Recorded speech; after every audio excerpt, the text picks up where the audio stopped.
Hello, good morning, everyone. We'll get started in just a minute here. I see folks are still trickling in.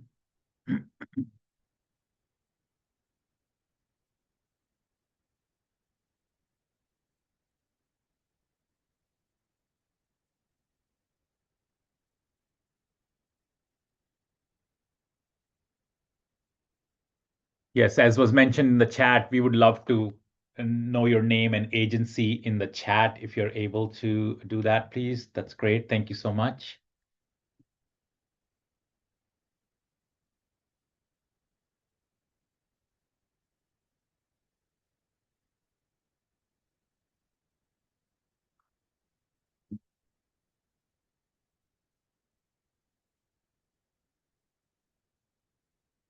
Perfect.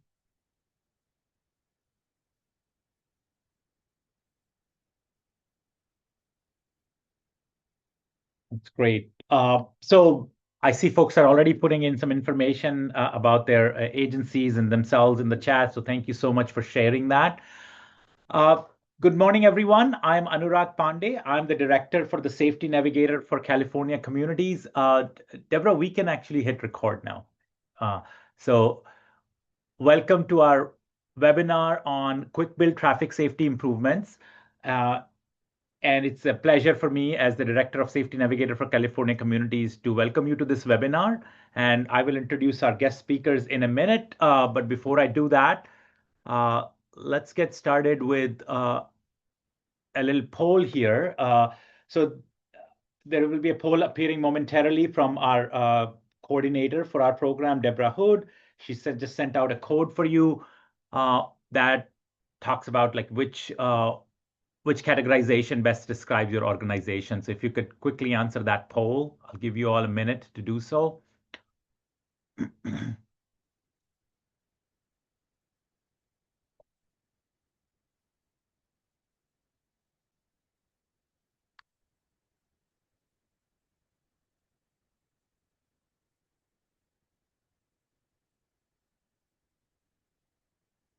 Great, maybe another 30 seconds for the poll.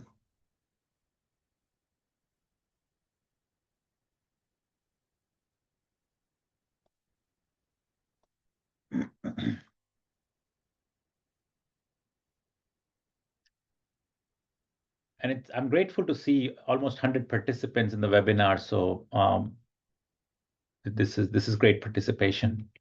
And hopefully you all will participate via chat, ask questions as we move forward. Okay, we can stop the poll and maybe perhaps share the results. Great. Okay, great. Thank you. Thank you for participating in the poll. It looks like we have some great participation from all the other constituents that we have.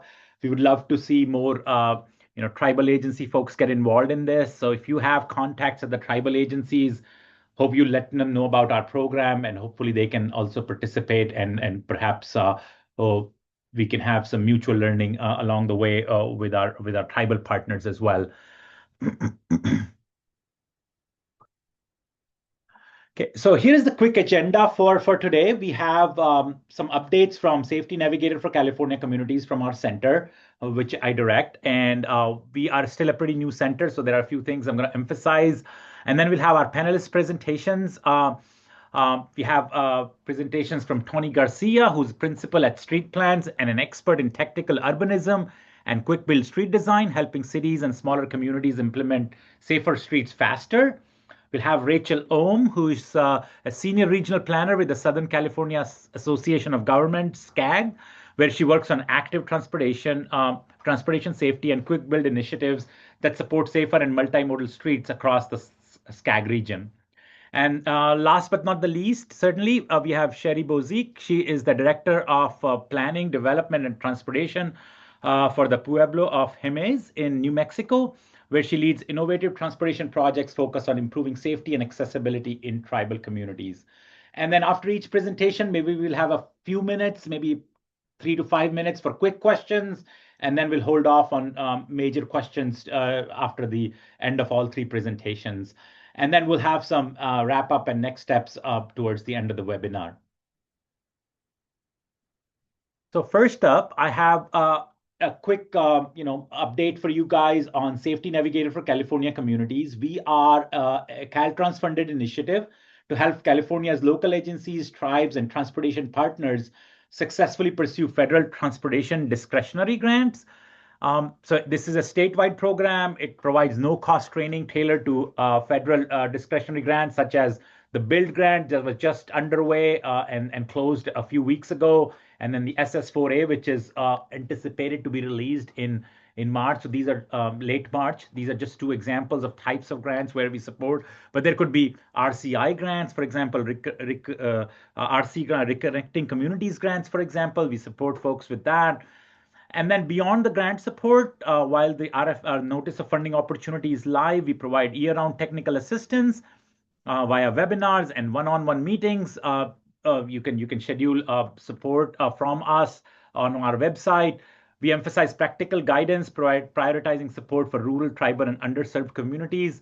And I believe Deborah must have posted a link in the chat. This QR code will take you there as well. That's a quick link to sign up for our newsletter.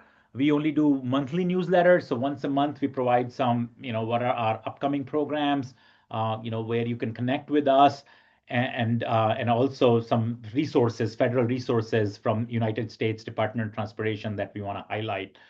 So we share those once a month. Yeah, it would be great if you could sign up to receive our newsletter around first week of every month. So I'll leave this QR code for just maybe another 10 seconds or so. You could do so, and then the link corresponding to this QR code should also be on the chat. Yeah, thank you, Deborah, for sharing that. Okay.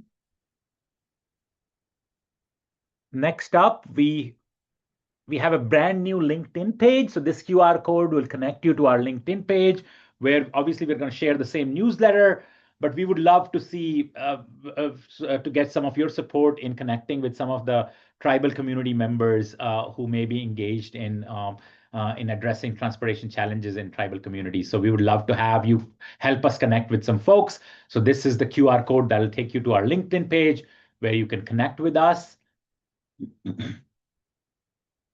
I'll leave this up for another maybe 10 seconds or so.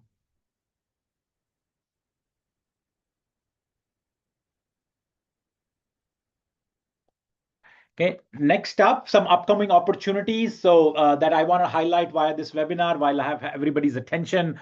I know we have a lot of rural partners here that take advantage of our programming.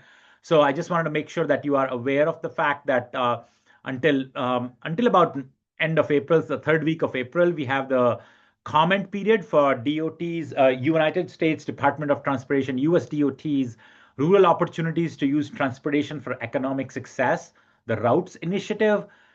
They are seeking comments on unmet transportation infrastructure needs in our rural communities. So I hope you'll take advantage of that. And the link to provide comments, maybe you can bookmark it for later. It's available via the QR code. But then also, Deborah has probably put that in the chat. Yes, so that Federal Register link is there. And then, yes, the recording and the slides for this webinar will be available within 24 hours of this webinar. Oh, great. So yeah, so this is where you can actually tell the feds what your unmet needs are and where should they focus on this new program or new initiative, and what kind of programs would most benefit our local and rural communities.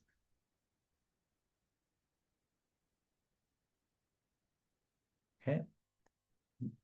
Next up, I have another opportunity for another webinar. This is about specifically for the SS4A program, Safe Streets and Roads for All program. So this is a new webinar that actually is at 11 o'clock Pacific time today.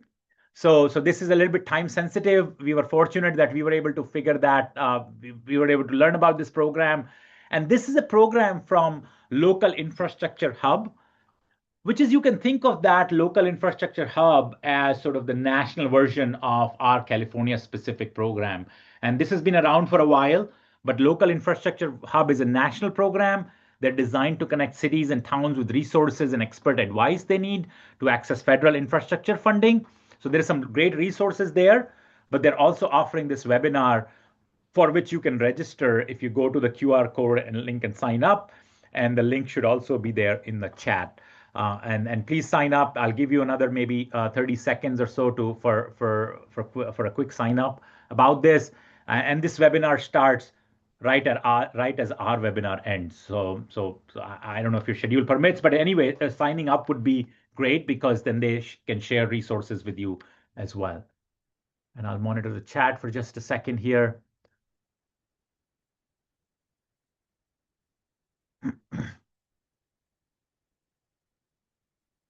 Okay, maybe another 10 seconds for this link to be up. So again, we don't have the notice of funding opportunity for SS4A live yet. And we are awaiting that when that's going to be released. And as soon as that's released, we'll probably offer some programming around SS4A of our own. But this was another one that was happening at the national level. So I wanted to make sure that I highlight this and give you an opportunity to connect with a local infrastructure hub, which can be a great resource as well.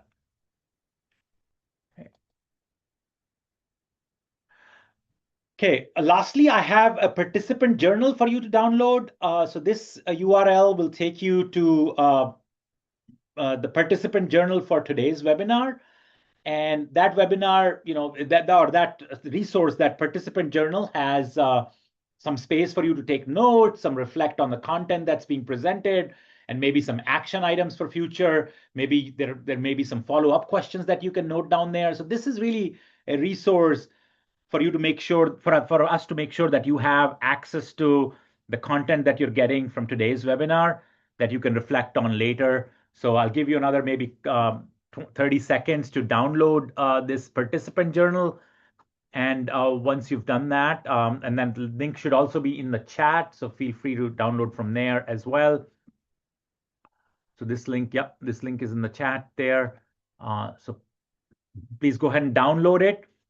And then once you have this participant journal, we'll switch over to our first guest speaker, Tony Garcia from Street Fronts.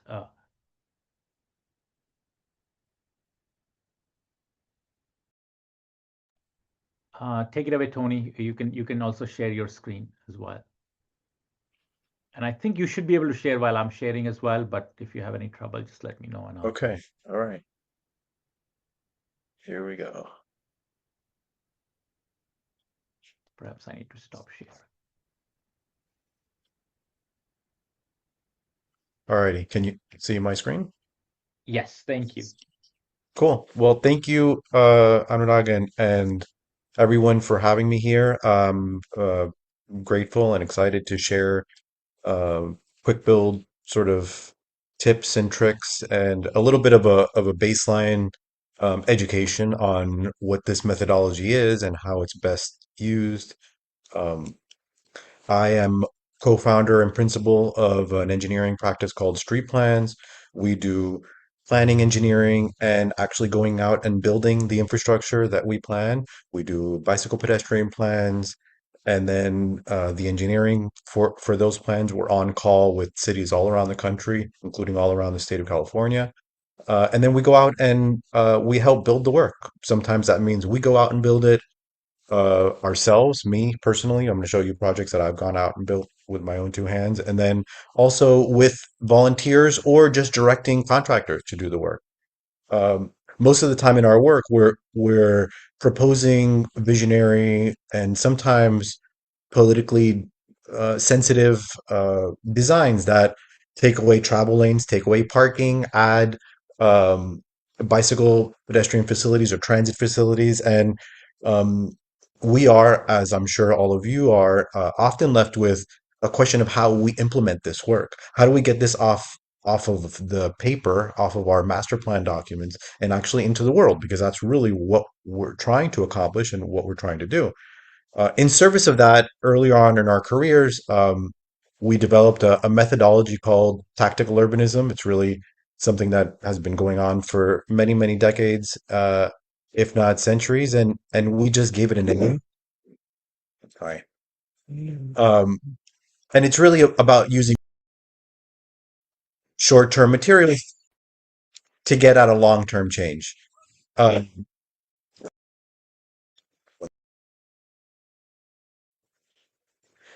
as part of our work doing tactical urbanism, we really started thinking as we went through our sort of career early on, how do we help cities formalize and really use this tool as part of the overall project delivery cycle. So usually we call tactical urbanism the entire range of sort of temporary approaches from very, very short term, low cost, 1 day um, installations, all the way to installations that can last 5 years and beyond.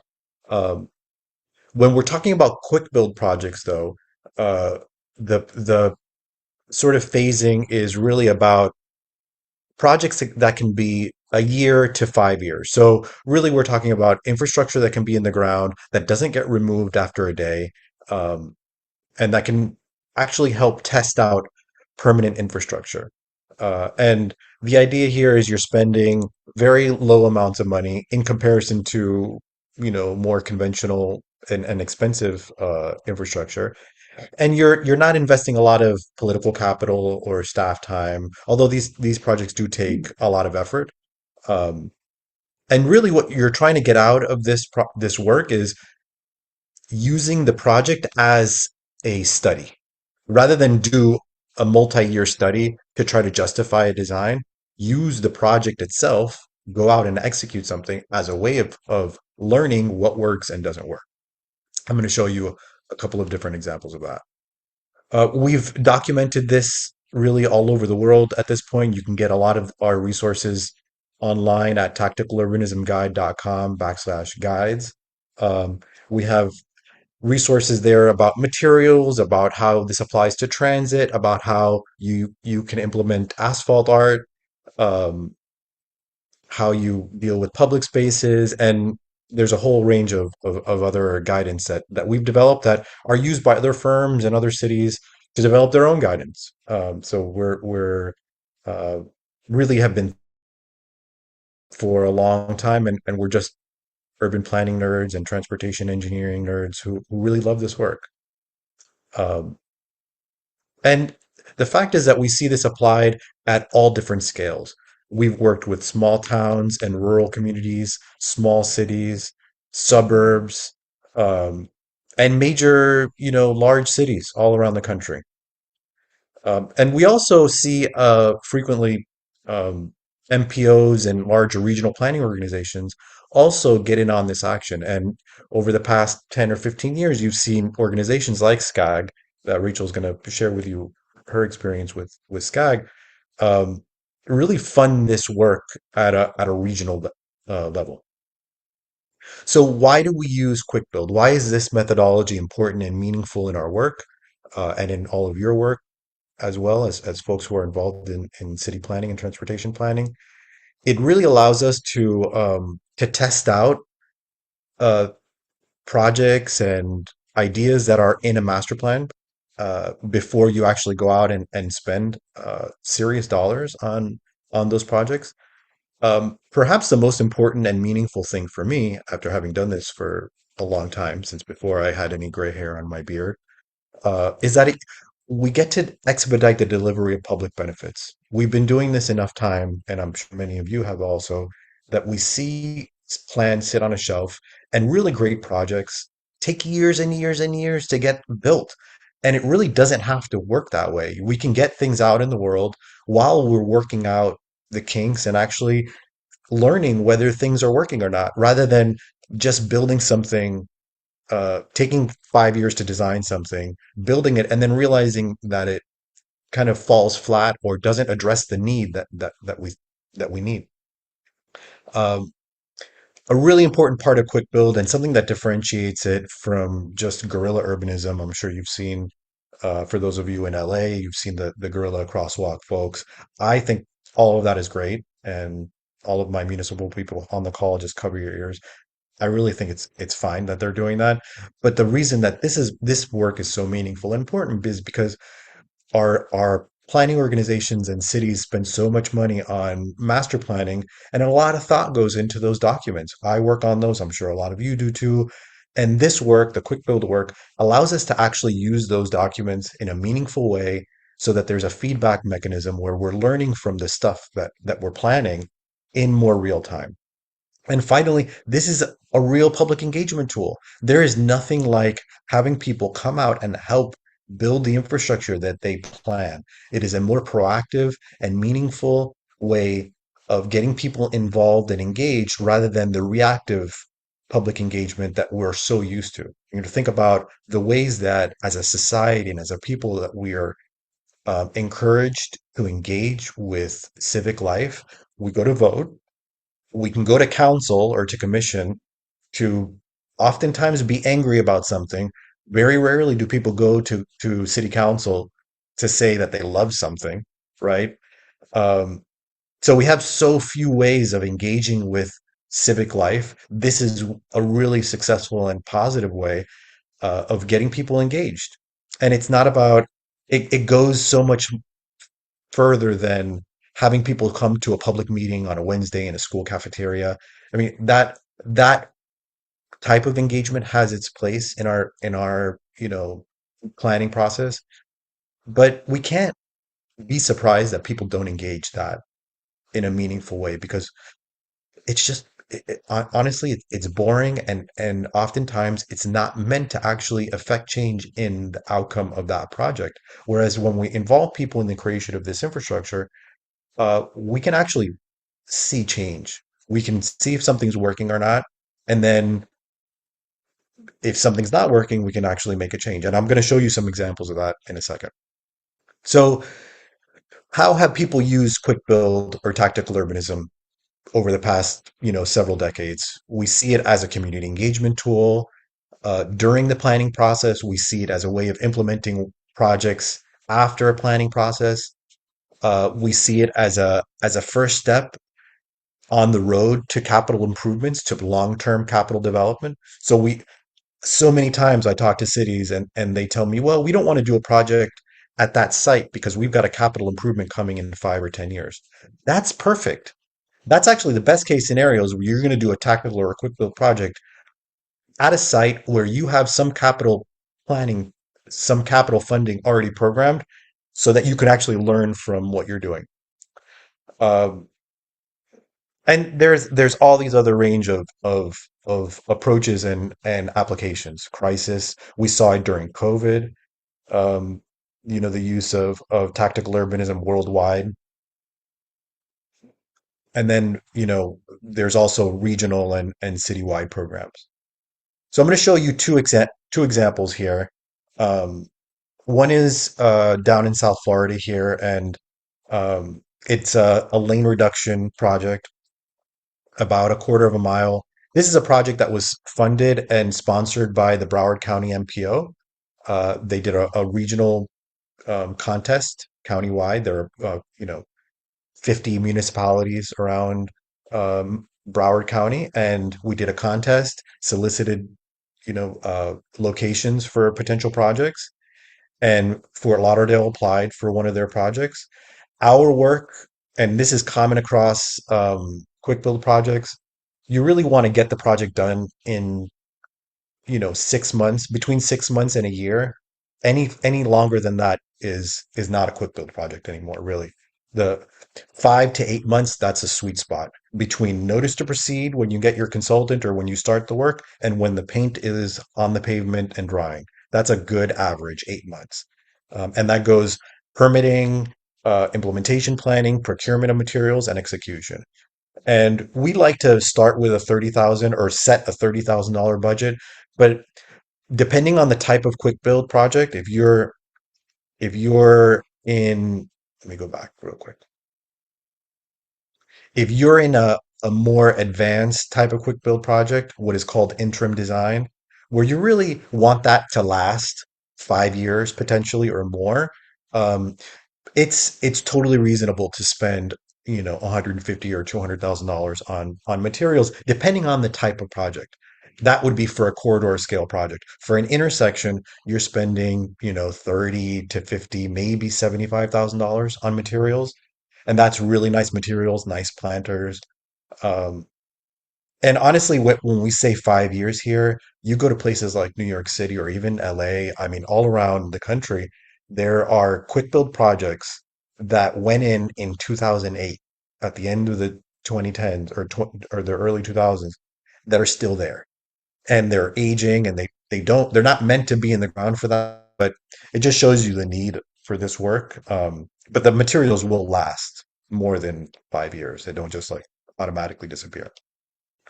So for the Broward County project, and for really for all of our projects, how we structure the work is we start with conceptual design, and this really follows the stages of architectural design.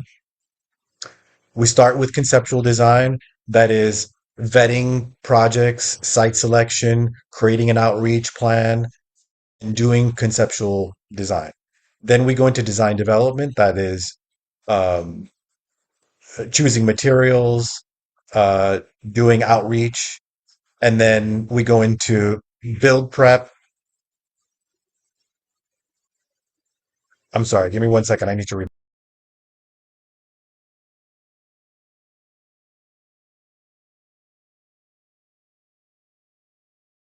We do have some questions in the chat, which I'll pose to Tony once he's done speaking. So thank you for sharing your questions, and please feel free to continue doing that. I apologize. I've got a lot of noise around my house right now. No worries. Um, then we go into build prep. That's when we're setting up data collection. It's very important to have a good data collection program. And then you're finalizing your permit documents, ordering your materials, and then you go into the build. Um, when we're talking about the early phases, really you're talking about, when it comes to quick build projects, you're not moving curbs and gutters, you're not doing any work that involves civil construction or civil engineering. You're not moving stormwater, or sometimes you can do projects that are quick build that impact your traffic signals, but then you're starting to get onto a cost and an engineering complexity that goes beyond quick build. But you're really thinking about constructability, and the measure here is, when you're choosing projects, is um, can you do this project in a week, maybe two, if you're working with contractors. It's something that's very short in terms of the construction. And are you choosing something that has political support? And if not, is this a way for build to build political support? Um, and then on this project in particular, there had already been a certain amount of analysis for the lane reduction. This was a lane reduction project. At the outset, we like to create a series of documents that include a roles and responsibilities memo that lays out who's doing what, especially when you're working with different partners. If you're working with nonprofit partners, or if you're working with, if your consultant team has contractors that are on the team, who's doing what is really important to lay out early on. And we just have a Google document, a Google spreadsheet system where we're tracking all decision making processes. This project was a lane reduction, so we were going from 4 lanes with a center turn lane to 2 lanes with protected bike lanes.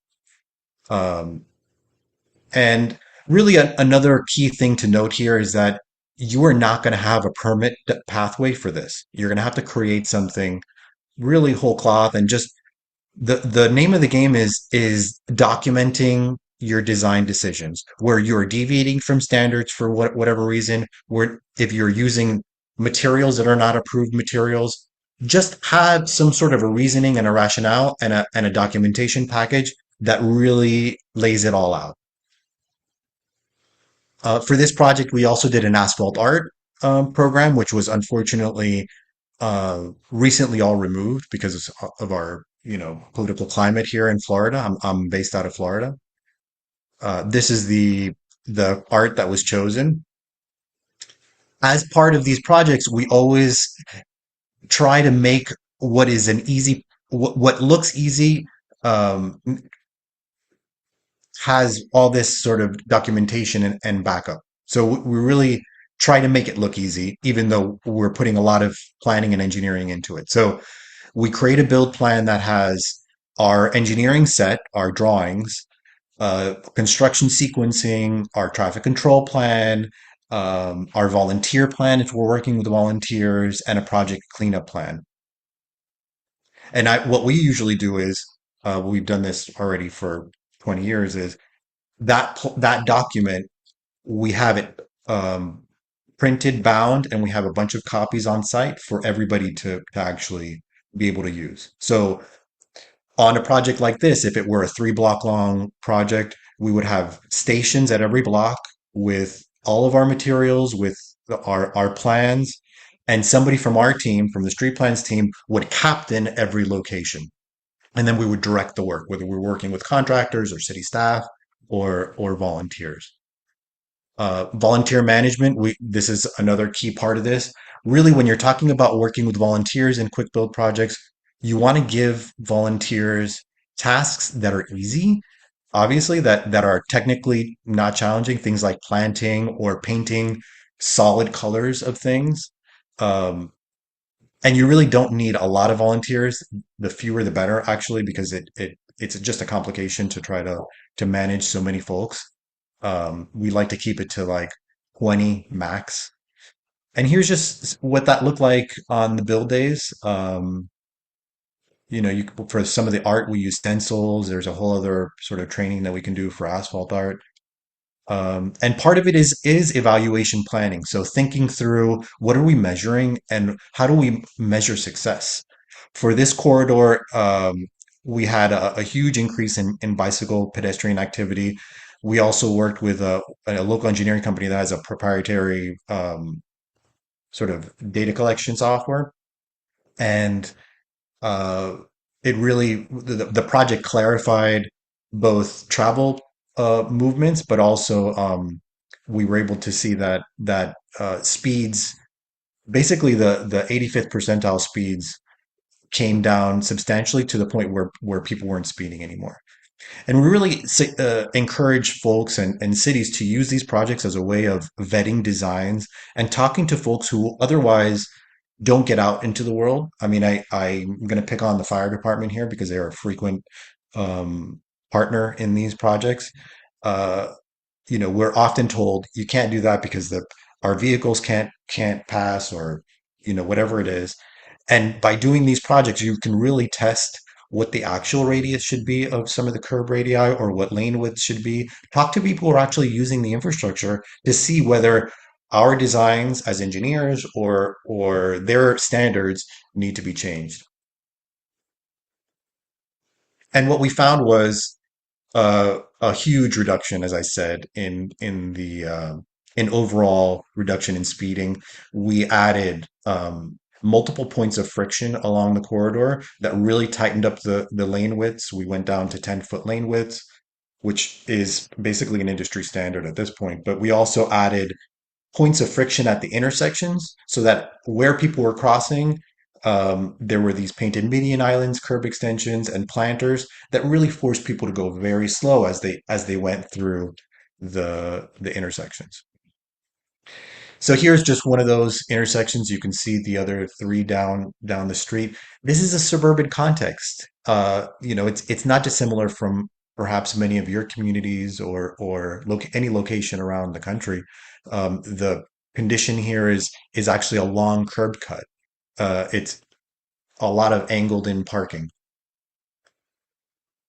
Here you can see one of those intersections with the planters and the asphalt art and the painted conflict zones. And just in terms of changes, obviously there was behavioral changes on the part of folks walking, biking, and increases in those modes, slower traffic, but also some of the designs were changed. So the garbage trucks really couldn't maneuver around these turns in the way that they wanted to. So the city came and pulled back some of these flex posts and the planters. it was a minor change. It benefited the project over the long term, and now they're going through, I think, final design for um, this project. So, just a few notes here as I wrap up. This is some advice as you're considering these projects. From somebody who's doing this on a daily basis.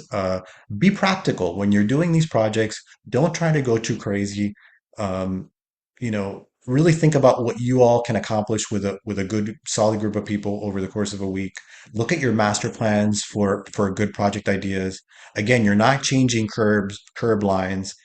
And as you go through the approval process, go back to the fact that it's temporary and that it's removable. I saw a few of Caltrans folks on the call here. We did a project, the first Caltrans quick build project over in Ojai, and I really look to that as a great example of how these projects get you to final long-term capital and the fact that they are changeable and movable.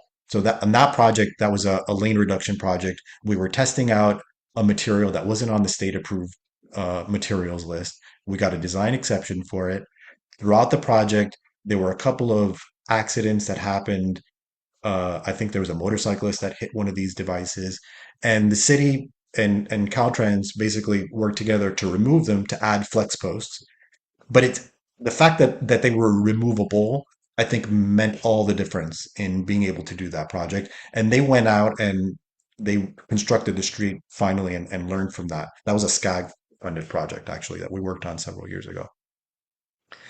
When you're doing these projects, pick up as much street space as you can. And if you paint it, whether you paint it with a tan color or a solid color or asphalt art, the more space you give to people walking, biking, and taking transit, the more people will do those modes.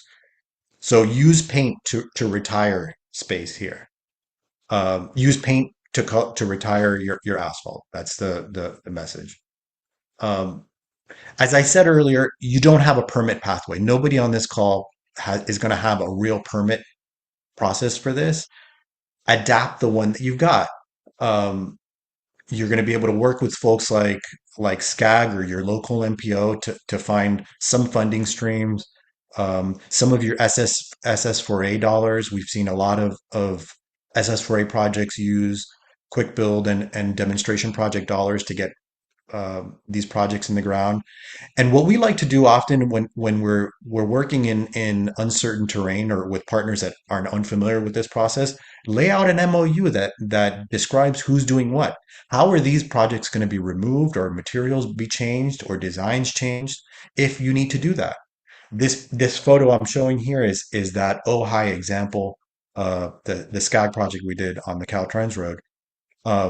And one of the, I think, major innovations of that project was the creation of a mitigation plan, which was basically us outlining from the outset what are the types of things that we think we might need to change later on, and how are we going to do that? What is the monitoring program? How often does the city staff, go out to observe and see the patterns on the street, and how are materials lasting? And then that document becomes part of the permit package. So often we think of quick build projects as small scale, minor interventions, but they can have major regional impact. And one of the projects I'm most proud of is a project that we did in Culver City, California, in LA, and it was, a very sort of visionary and important project on a mile and a half of Culver and Washington Boulevards. And this went from 4 lanes with on-street parking on both sides of the street to 2 lanes with protected bus lanes and bike lanes. And what we found were double-digit increases in transit, bicycle, pedestrian use, and negligible changes in traffic volumes and traffic wait times. That's the big sort of picture of this project. And despite the numbers and the story that the numbers told us for Culver, for those of you who are in LA, I'm sure you heard about this project or experienced it in some way. Um, the city council changed.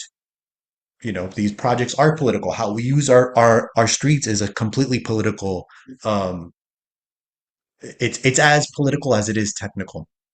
And it was hailed at first as a huge success, and then the political winds changed and the design changed. So they combined the bus and bike lane and reintroduced another travel lane, even though from a technical point of view, they really didn't need it.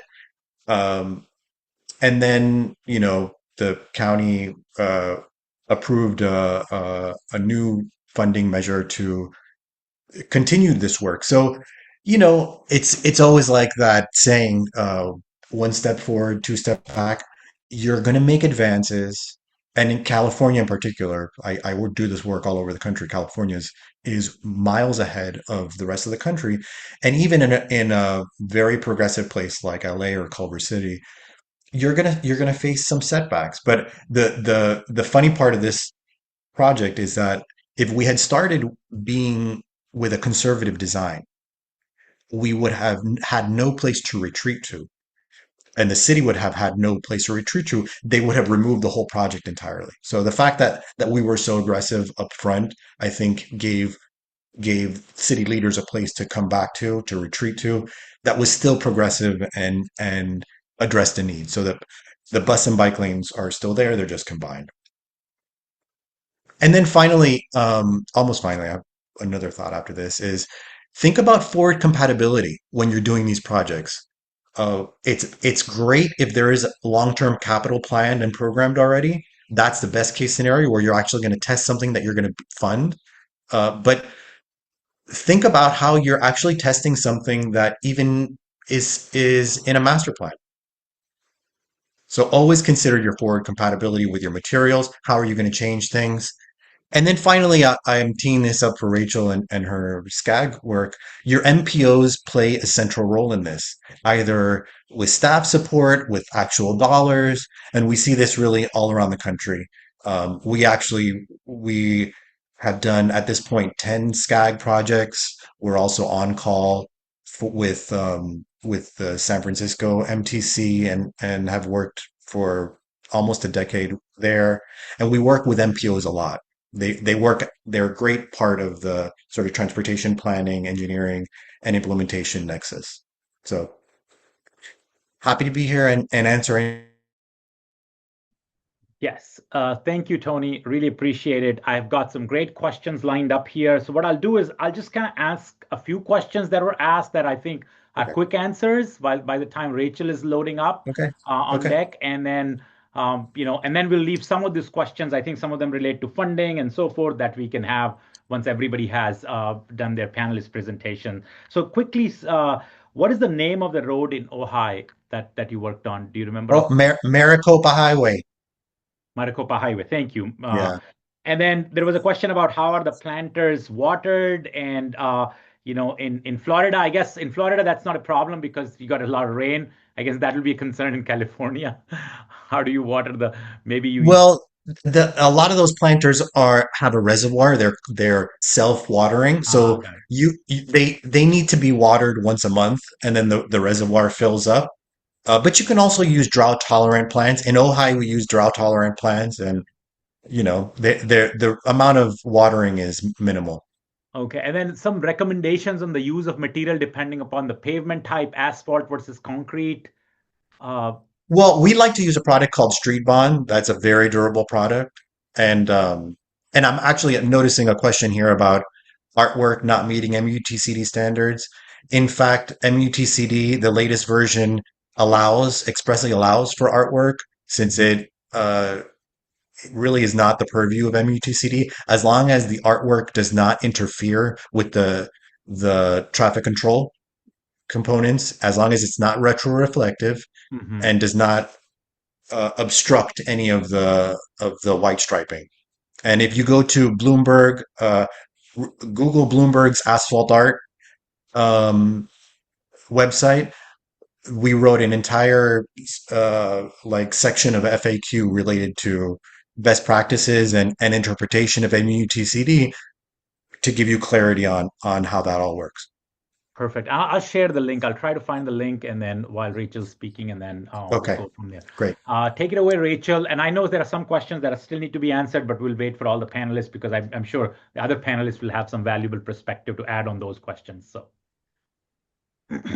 Great. Thank you so much. Anurag, just want to confirm, is it my presentation is showing in the Yes, presentation your view? Okay. presentation is showing and not your notes slide. Okay, perfect. Thank you. Thank you.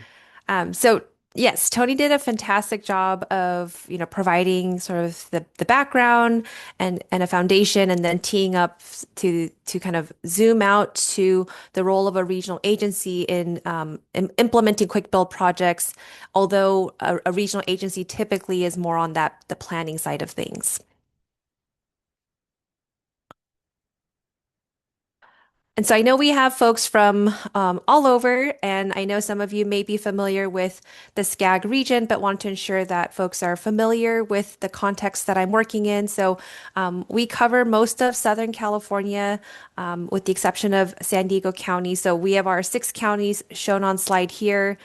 16 tribal governments, 191 cities, so a population of almost 19 million. So, whether you've ever been to the SCAG region or just maybe are familiar with it, you can just really imagine what a diverse region that we're working with a variety of land use contexts, transportation contexts, et cetera. So that's really the lens that SCAG is trying to have as we are promoting and supporting quick builds for our region. So, Tony spent a lot of time defining quick builds, but just I know with each area you might be working with, people might have slightly different kind of baseline understanding of a quick build. So, wanted to establish for our SCAG region how what we define as a quick build, and it really does align with what Tony was sharing. And again, we're really in that middle portion where we're not the like temporary demonstration, we're not a permanent installation. There's no excavation, there's no pouring of permanent concrete. We're really in that middle part of a pilot project or interim design, looking for ways to put something in the near term and have flexibility. A little insight into where quick builds live at SCAG and how in our organization. Within our planning division, we have different subdivisions. So I'm in transportation, but we also have like land use and housing, and so quick builds live in 2 different, I guess, working groups or business units, you can call them.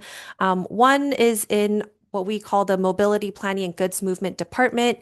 We have a group called Multimodal Integration, where, as you can see on screen, there's different modes where we're always working together, coordinating on our different projects. And so quick builds live under active transportation, which is the kind of topic area that I lead.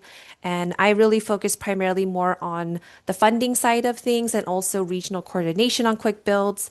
But then once we have quick build projects funded, we have another group under what we call the regional pilots group, and they are kind of leading the actual implementation of quick build projects. So 2 different groups where there's a lot of work happening where we partner and coordinate together, but different staff kind of leading the charge on these different areas. Wanted to share a little bit about, why does SCAG support and really advance quick builds? It's really under the foundation of our regional transportation plan, sustainable community strategy, or Connect SoCal. And, for SCAG, that is our like guiding document, but wanted to share this because, for your jurisdiction, whether you're an MPO, a tribal government, or a local city, having these policies and strategies focused on active transportation safety, that can really set the foundation or really like the reason why that you want to have that political support to invest in and support quick builds. So within our regional transportation plan, Connect SoCal, we have several policies and strategies, such as complete streets, transit and multimodal integration and safety, which are advanced by quick builds. So you can really see this work is touching upon many different priorities. And again, just to kind of reinforce this idea, we have policies that are setting the foundation to do our work. So just a couple examples. We have several more in our plan, but one is we are really looking to pursue the development of complete streets. So safety and then multimodal connectivity is a priority and setting the impetus for our work. Also, transportation safety is really critical priority for us, where we are aiming to eliminate transportation-related fatalities and serious injuries, particularly for what we call vulnerable road users, which include people walking, biking on our roadways. And so getting into kind of the role that SCAG has as a regional agency covering a really large and diverse geography, we support quick builds in a variety of ways. So I'll walk through them today. The first is through funding, so leveraging a variety of sources and really aiming to distribute them across our region. We also look to provide technical assistance, particularly from the lens of procurement, project management, and implementation. And then we also, our region, our jurisdictions are all in different stages of their work. So we want to provide training through webinars and individual one-on-one meetings. And also, given the many different partners that we're working with, we aim to help serve as a coordination role, facilitating coordination with our local and state partners. So starting with funding, SCAG has really utilized two key funding sources for our quick build work. The primary and really fundamental source has been the state California State Active Transportation Program, or the ATP. Although the ATP is comprised of state and federal funds, the ATP has set aside or kind of designated state funding for quick builds, just given that federal funding has a lot more process associated with it. So starting all the way back in cycle 4, SCAG was able to implement a few quick build projects using what is the non-infrastructure project type. So those are typically sort of like the education and engagement type of projects. And so we were able to leverage that to fund quick builds in our region. Following cycle 4, in cycles 5, 6, and 7, the ATP had they actually piloted a quick build project type. And so we were able to implement more projects using the actual quick build project category under the ATP. We also leveraged SS4A, which has been mentioned a few times in today's webinar already. And so this is federal funding. But there is a category called planning and demonstration, and that grant category funds quick build projects. And just a couple examples. Our first grant was for under the fiscal year 23 SS4A. We were able to leverage our regional ATP funding to then secure SS4A federal funding, and we did a call for projects, which I'll talk about shortly, and we were able to award 11 quick build projects across our 6 counties. Or actually across our 5 counties. And then in fiscal year 24, SCAG partnered with the city of Los Angeles, and we were awarded a quick build award for pedestrian safety projects that are supporting the 2028 Olympic and Paralympic Games.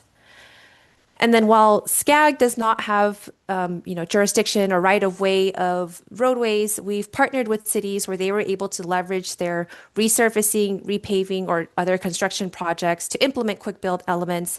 And this is not only a way to make good use of a project that's already underway, but also that was a way to minimize construction impacts on the surrounding community. So just an additional co-benefit. So first, talking about the sort of technical assistance that we provide in supporting local administration. As I had mentioned, SCAG secured SS4A funding to fund 11 quick build projects, and that was through our Sustainable Communities program. And just as an aside, our Sustainable Communities program, it's our way of implementing Connect SoCal, so our regional transportation plan, all those strategies identified in the plan. It's our way of partnering with our local jurisdictions and local partners to then actually implement those regional planning policies and strategies. So for our quick builds specifically, this workflow here just kind of shows at a high level the different steps that we've gone through for our quick build projects. So first step, of course, is getting that funding. And so under ATP cycle 7, we were able to have ATP funds and also our SS4A grants to secure funding. And then we put out a call for projects, and our Sustainable Communities program has different topics. And this one was specifically focused on active transportation safety, given the goals of the quick build. But we've had other calls for projects that advanced our policies and strategies around engagement, sustainability, and housing and land use, et cetera. So if this program is of interest, please feel free to check it out and reach out with any questions. So with any call for projects, we put out that call, we get applications, we go through evaluation project awards. And then I think this is where maybe SCAG brings kind of that more unique technical assistance. So with those project awards, SCAG actually, developed the procurement process, and then SCAG is holding that contract with the planning and design consultant to develop that final quick build design, to conduct engagement, evaluation, et cetera. And it's not just like SCAG working with a consultant and then doing work on behalf of a city, but it's really a partnership. And so a SCAG project manager in partnership with a city project manager that was awarded this Quick Build Award, they are co-managing the consultant. And then the role that SCAG is playing is really that administrative side of grant administration is, doing that project reporting or quarterly reporting, handling the invoicing, and all those other activities associated with consultant management and contract management. And that really frees up the time for the city or county staff to focus on the project itself, coordinating with the local stakeholders. Maybe it's your public works or emergency services, et cetera, to really focus on project delivery. And then again, since SCAG, we're a planning agency, and we're partnering with our cities, we established an MOU, a memorandum of understanding, so that the city is leading implementation of the quick build. So that is handled either through city staff, if the public works staff are equipped or there's enough staff to implement that quick build, or the city goes through their process of procuring a contractor to install the quick build. And this is a process that has evolved over time. Tony had mentioned he had worked on some projects with SCAG kind of early on, and so we've certainly continued to build upon this program and try to refine it over time. Just a few examples of some of the work that we've done for quick builds. And I will admit, I think a lot of our quick build projects thus far have been pretty similar to maybe a small infrastructure. And really the reason for this is even though quick build work has been around for some time, it's still something a bit new for many cities. And so we're trying to find that middle ground of introducing quick builds, still some elements of maybe our traditional construction projects, and really just easing our cities into this process, just getting more quick builds out there so that people can become more familiarized. And so our consultant budget has typically ranged from 300 to 500,000, and that work has included existing conditions analysis, engagement in the form of, maybe a community advisory committee, technical advisory committee, and workshops. The consultant completing 100% design. And in our projects, we've always had where the designs are 100% signing striping signed by a licensed engineer. And then also after the project is actually installed, we aim to have the project installed for a minimum of 6 months and then conduct evaluation in the form of counts, surveys, observations, etc. We've seen that our construction budgets have been in the range of 100 to 400,000, and that's included the quick build materials and the labor to actually construct the quick build. And our project size has ranged from about just one intersection up to about a half mile. And this has really just been limited to the funding that we've had available through our various grant sources. And I know Tony had mentioned, some quick builds or ideally would be really on the shorter end. Our project timeline has generally been in about the 3-year time frame. And that really is encompassing starting from project kickoff, going through existing conditions, engagement design, actual procurement and construction, and then evaluation. So there's some time just having that project in place, having people interact with it. So I think ideally we would aim to start shortening that time frame, but again, we're still in that learning process for a lot of jurisdictions. So we've certainly seen our projects becoming a little streamlined over time, but really working within the 3-year timeframe that we've typically had thus far under our ATP grants. And we had talked about demonstration projects kind of in that spectrum of the project type of projects we're talking about today. But even though quick builds are not demonstration projects, we still see a role for demonstrations in our quick build work as an additional engagement as you're leading up to actually developing your quick build design. So SCAG has a program called Go Human, and this is a program that's specifically focused on community engagement and reducing traffic collisions in Southern California for people who walk and bike, and encouraging people to choose active transportation. So there's two components. One is a traffic safety awareness campaign. So there's on the top right of the screen, just an example of one of the advertisements that we have, but we have that available on our website. And then we have a kit of parts, which is a kit of various modular elements to demonstrate complete streets. So both of these resources are generally available at no cost to our jurisdiction. So if you're in the SCAG region, please feel free to reach out to check out these resources, whether it's for a quick build or any sort of planning and engagement efforts that you have. And if you're outside of the SCAG region, we're happy to connect to talk about what would it look like for you to develop your own kit, to have your own, complete streets elements. But there's an image on the bottom right of their screen. This is an example of our artistic crosswalk that is part of our kit of parts. So continuing through the various resources that we provide for our region, we've really been looking to provide more training. So one of our mechanisms is something called Toolbox Tuesday, and this is a monthly session that SCAG offers. It's not only on quick builds; it really covers a wide variety of topics, and it's free for anyone to tune in. So we've had a variety of topics ranging from, quick builds, as I mentioned here, but also on goods movement or working with census data, working in R. So really a wide variety of training that we offer.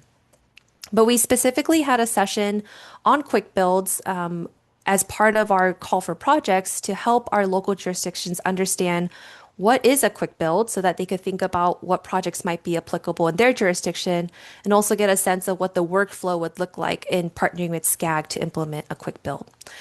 And this training helped us connect with local jurisdictions and set up individual meetings to talk through project ideas. And this is something that we continue to provide as folks reach out. And finally, we have a role in coordination, as I mentioned, as we are working with many partners across our SCAG region, but also at the state level. So for about the last year to year and a half, SCAG has been facilitating quarterly meetings with the Caltrans districts in our SCAG region. So that's Caltrans districts 7, 8, 11, and 12. And this meeting has really been a way for not only SCAG to connect with our districts, but also to facilitate connections across the districts where Caltrans district staff have shared about kind of what the process has been in exploring quick builds, what different programs that they've used within their respective districts to explore quick builds, what are the approved materials that they could work with, how have they handled encroachment permits with local jurisdictions. So really just a sort of open discussion to facilitate connections across our region. And then we've also been just tracking what are the different quick build projects, whether SCAG is funding it or involved or just not involved at all, and just to understand what's going on so that if we're able to see a good example, we could kind of highlight that and share that across our region.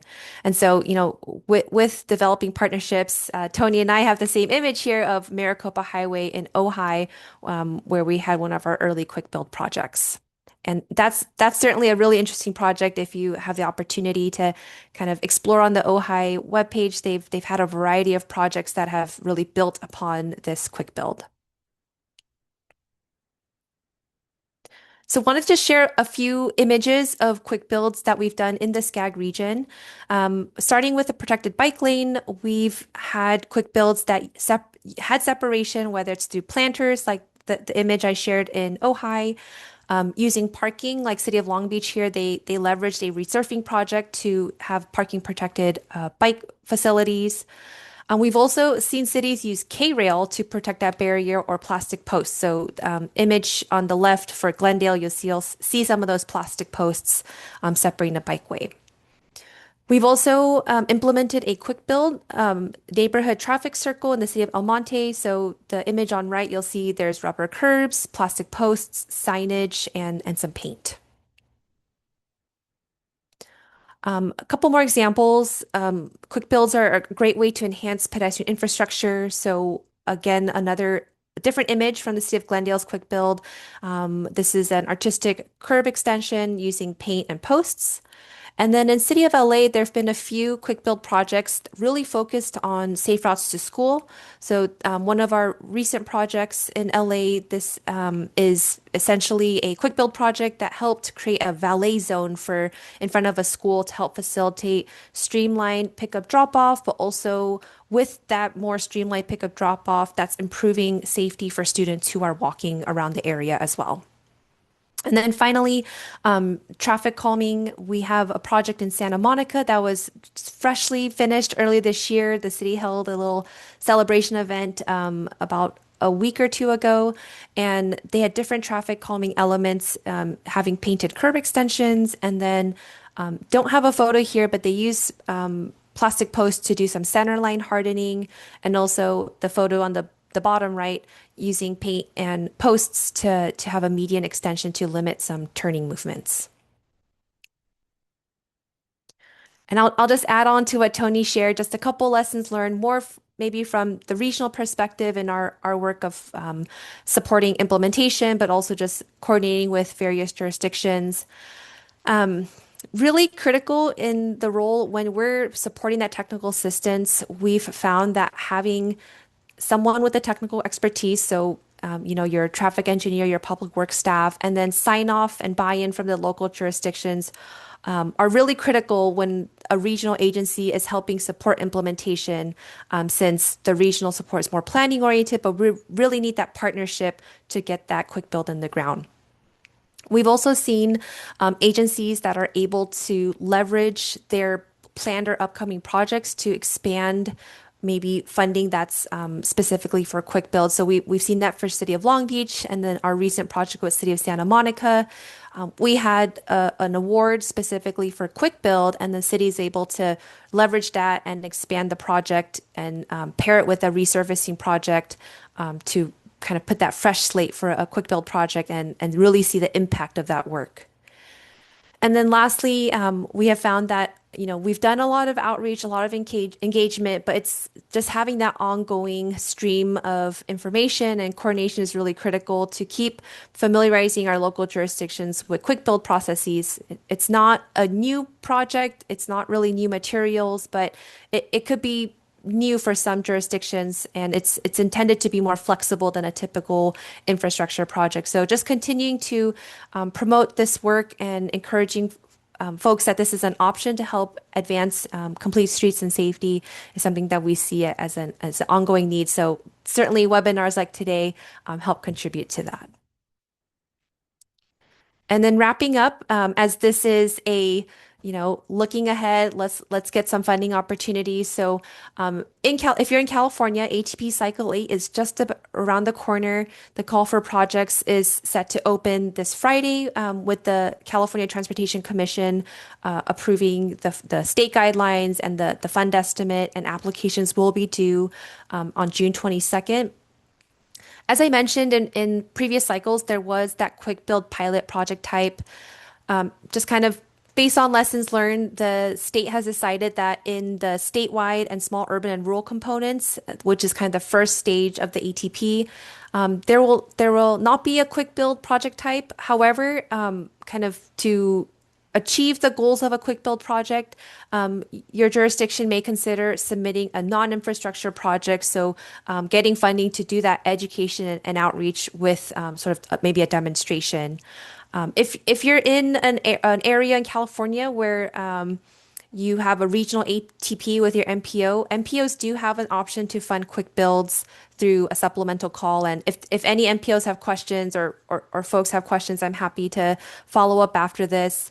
I will note that SCAG is not having a supplemental call. It's really just we have so much work that's from cycle 7, and we're just kind of working under the reality of staff capacity. And so for Cycle 8, we're really encouraging folks to submit to that statewide application and maybe consider the non-infrastructure project types. And then as was mentioned, the SS4A, that notice of funding opportunity is anticipated to be released very soon. So certainly an opportunity to fund quick builds there.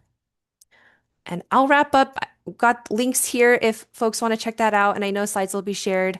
But I'll hand it back over to you, Anurag, to if there's any immediate questions or we can go on with our presentations. Thank you, Rachel. I appreciate it. So just one quick thing. You mentioned SS4A in your previous slide. I just wanted to drop the link again to the opportunity for the webinar that's happening right after our webinar. So this is the registration link from me in the chat. So if you're interested, please feel free to sign up for that webinar as well. At least if you're going to be signing up, they will send you the recording even if you can't make it live. So at least go ahead and try and register for that SS4A opportunity. At least there will be one more cycle of SS4A. We know that there is some funding still available, so perhaps our communities can take advantage. So next up, we have Sherry Bozique from Pueblo of Jemez, all the way in New Mexico. So let's bring her on. And I know there are some great discussion happening in the chat and during the question and answer. Rachel, feel free to answer some questions that you see in the Q&A while typing, but you'll also have opportunity to talk at the end after we're done with Sherry's presentation. So for now, take it away, Sherry.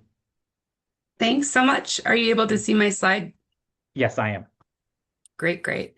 Those were amazing presentations by Tony and Rachel, and it's so exciting to see how much great work is happening around quick builds across the country. I'm going to talk about what's happening in Indian country, specifically at the Pueblo of Jemez, where I'm the Director of Planning, Development, and Transportation. My name is Sherry. I've been working at the Pueblo of Jemez for almost 8 years, and for tribes in general in New Mexico since 2014. I'm going to turn off my video so I can save bandwidth, just FYI. Okay.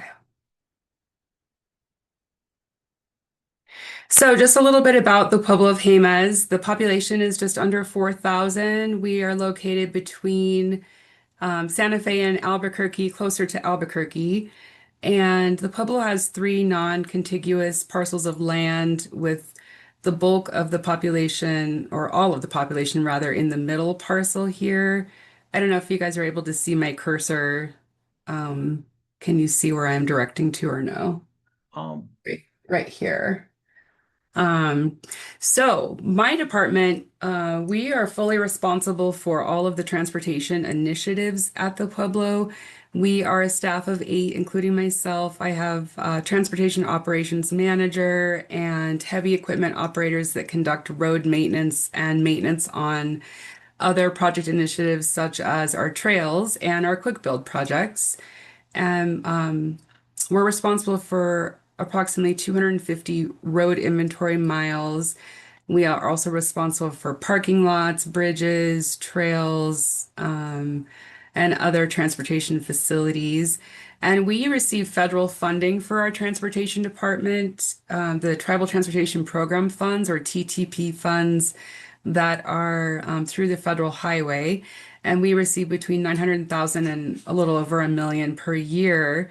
500,000 of our funding, which sometimes is about half or over half, goes right to road maintenance. So we have very little funding for infrastructure development. So as you can imagine, we rely very heavily on grant funding for all of our projects and initiatives.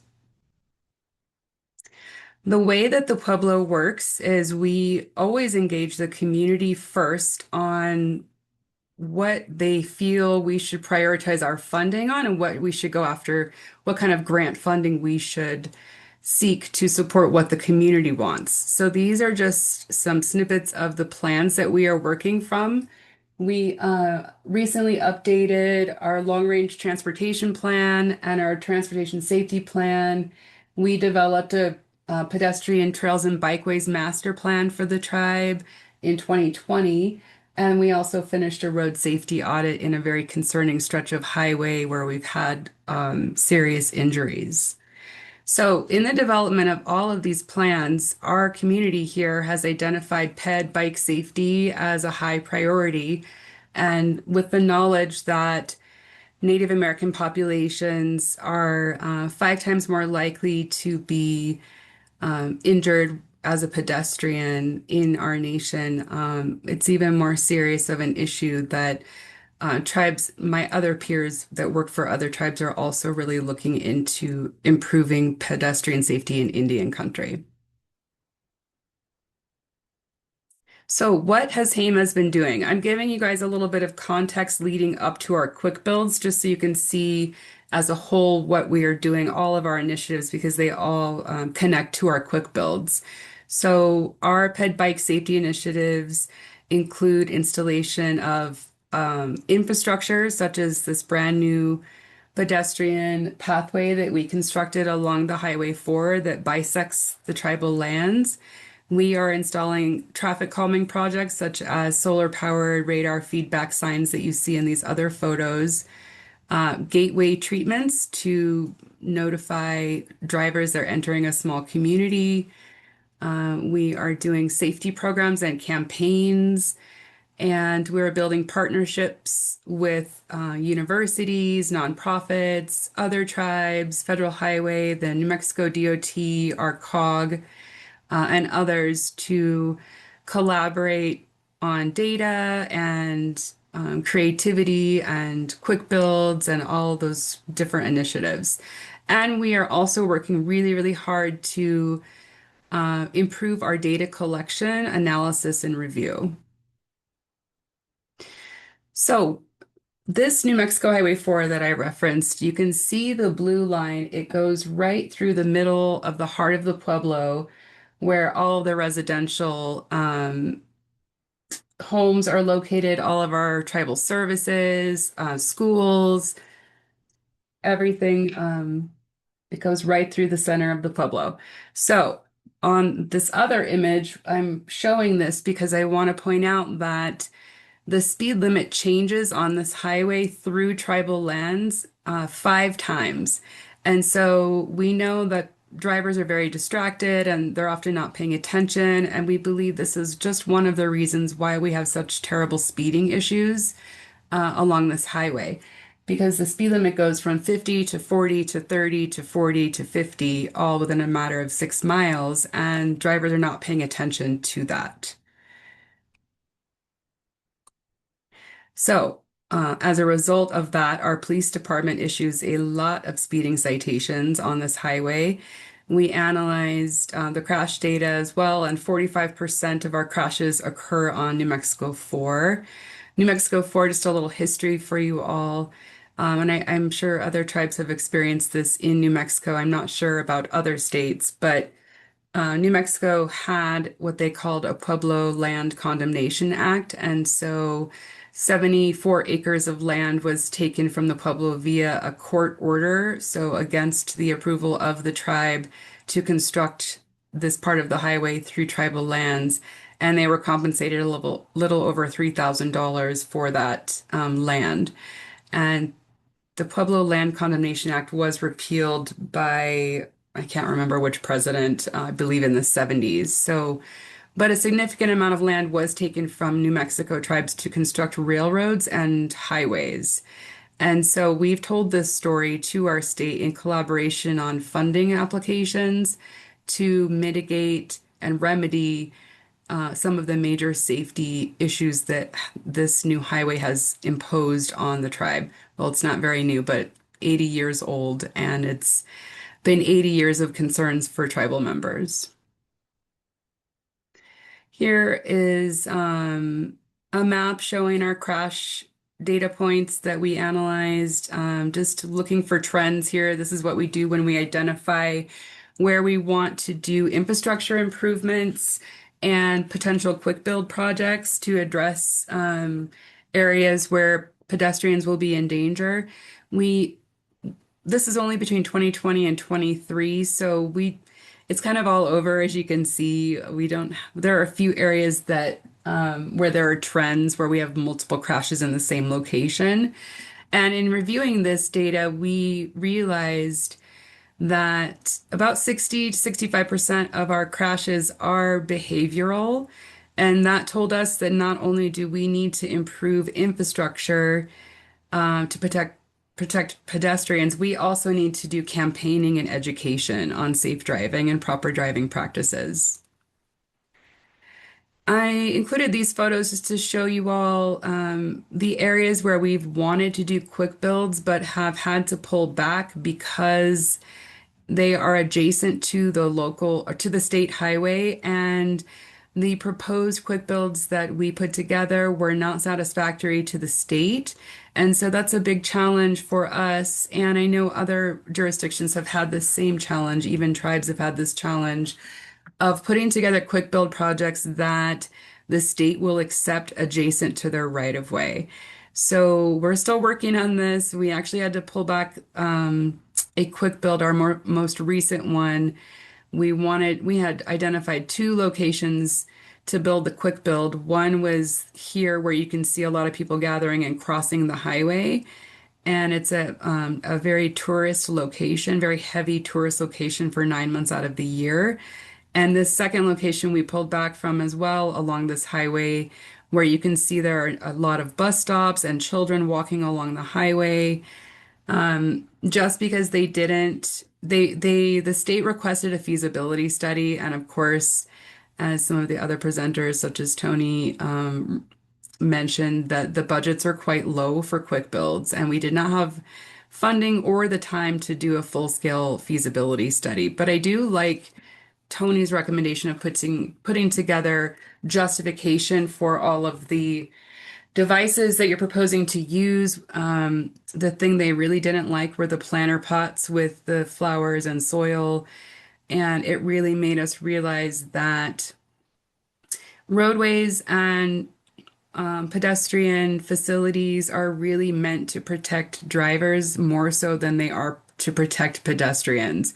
And this is something that I would like to advocate for in the future, is that our guidance, our MUTCD, AASHTO, PED AASHTO, roadway design guidance needs to take a step back and consider what parameters they're using to design pedestrian facilities. It should be to protect pedestrians less, I mean more, and to protect vehicles less. But we have been faced with this issue of our quick build designs being questioned because of some of the devices being used are possibly not crash worthy. So crash worthy for the vehicle, not for the pedestrian. So something that I would like to be involved in the future is to reform our design guidelines.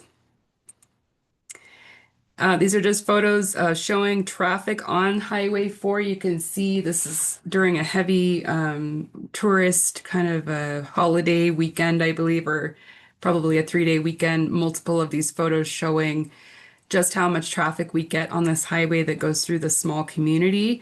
It gets so bad at times that tribal members cannot even pull out of their own driveways to get out of their properties because of the just nonstop traffic. And these are areas where, certain areas where we've wanted to set up quick builds. So, in order to address 2 of the 6 miles of this highway where we have major pedestrian concerns, we were able to seek and be awarded funding up to $7 million, or a little over 7 million, excuse me, to do this whole pedestrian project. We call it the Hemish Path to Wellness. This was constructed between mileposts 2 and 4 of the stretch of highway through the tribal lands.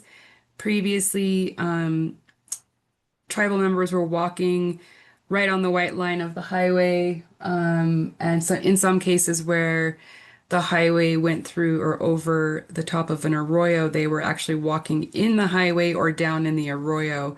And those are the locations where we put these pedestrian bridges.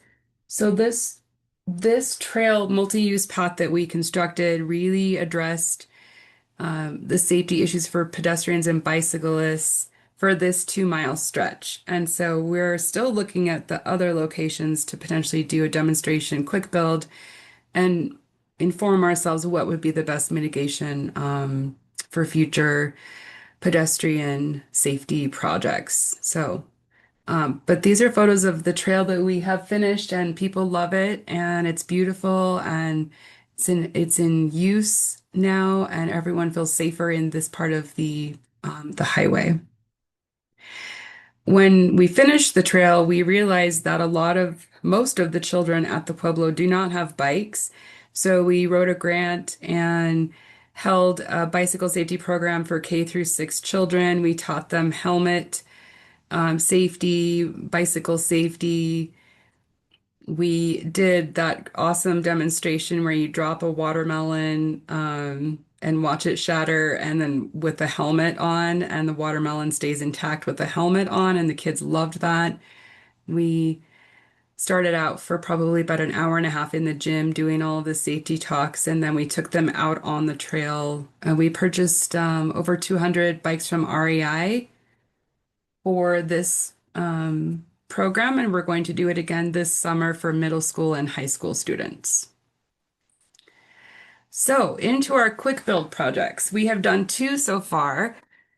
The first one was for Day School Road. This posed a challenge to us because there's no paving in the roadway. So we had to get pretty creative because most quick builds employ paint, right? And so we couldn't paint on the road surface. So we used other methods to set up our quick build features. This project set up 2 chicanes, which narrowed the roadway in 2 locations where children were biking and walking to school, and they would pop out onto Day School Road, facing this very wide road with some speeding issues with people were speeding, trying to either get to work or get their kids to school. And so we narrowed the roadway in front of the day school, which is a school that serves K through 6 children, with the chicanes, and then we put cinder blocks along the walkway. We created a dedicated walkway in front of the school with entrance, and we put reflective tubes inside of those stacked cinder blocks. And then the children came out from the school in different grade levels and painted everything. So they painted the tires and the planters that we used for the chicanes. Inside of the planters, we planted tomatoes and mint and jalapeno, or sorry, green chili, New Mexico's most popular crop plant. And then in the tires, we did not put any edible plants. We just did decorative flowers because of the gassing or the off gassing of tires just didn't go well with edible food. So people were actually walking by and picking the vegetables and tomatoes and stuff when they came to bloom, which was pretty awesome. And then we also set up a dedicated bus area, which we used jersey barriers to do. And those were kind of ugly. So we had the kids paint all the jersey barriers as well. You can see this photo here, all the kids lined up, and it was so amazing to have all of the children involved and taking ownership of the quick build. I heard stories from other parents that, when their kids are driving by the quick build project in the car, they're pointing out why we set it up and what all the different elements were for. So to have the kids schooling their parents on driver safety and ped safety was pretty amazing, and that's where we're kind of leading the future education is with the youth of the tribe, K through 6, middle school and high school. Some of the features of this quick build project are still set up because the principal requested that we leave them up, and that is this walkway, the cinder walkway in the heart-shaped photo. And we left the walled off bus stop area as well. So it's really become a permanent waiting area for kids to get the bus until we can find funding to do a more permanent kind of infrastructure. But it serves its purpose very well, and it's very much intact, and the paint is still there and everything. So we're just leaving it up. The things that we took down were the chicanes that narrowed the roadway. And since we did this project, we have put 2 solar powered radar feedback signs in the school zone, just to further employ traffic calming measures in this area. As far as data goes, we did collect speeds. We borrowed our police department radar gun, and my JDOT guys sat kind of inconspicuously in their vehicles and took speed limits before and after, and we did see just a slight decrease in speeds in this section in front of the school, which were mostly the speeding was observed with like delivery trucks and commercial type trucks more so than locals. So our second quick build. Oh, I'm so sorry. I forgot to mention the funding for this. So UNC contacted us, the Safe Routes to School program. They had a $10,000 grant from General Motors and asked if we would be interested in doing a quick build. So the budget for this through that grant was only 10 grand. And then we kicked in, my department kicked in, I think maybe about 5,000 more for things such as safety promotional materials. We fed everybody. And we also volunteered all of our staff labor and hours for this project. We involved the police department, EMS, our public health department, social services, the education department. So a lot of our staff gave their time, which we didn't really track the dollar value of those hours, but it is significant, as the previous presenters said.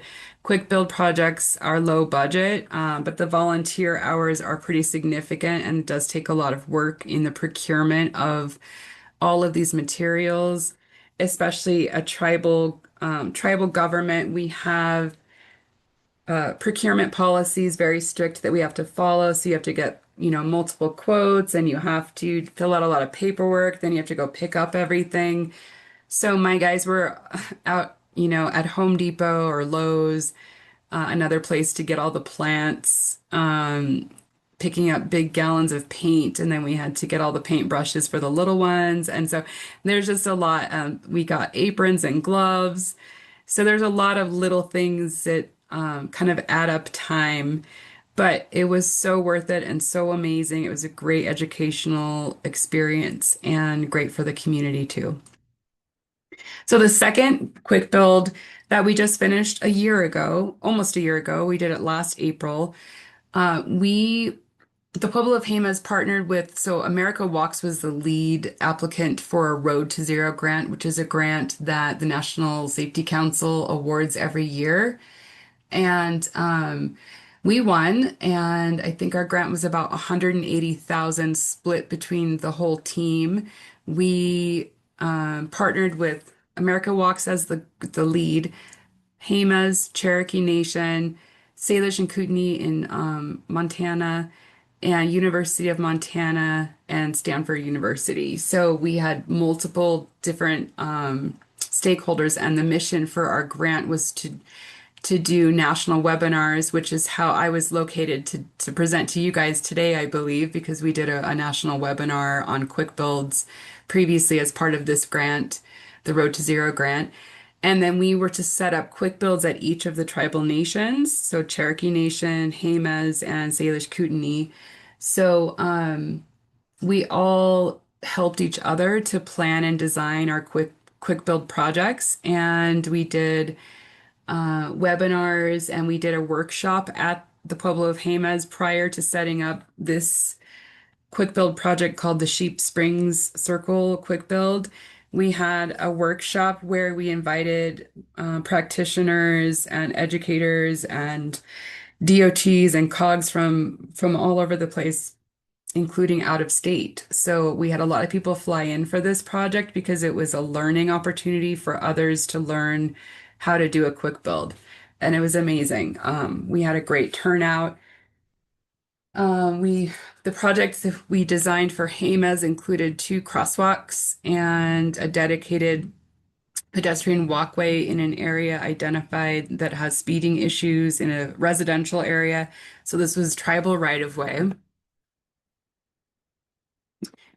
I must say, we originally wanted to do our quick build along the highway where we've seen pretty significant safety issues and lack of pedestrian facilities and crosswalks. But again, we had that that issue with the state, so we had to move our project to Sheep Springs, but it ended up being just as wonderful, I think, as the others would have been.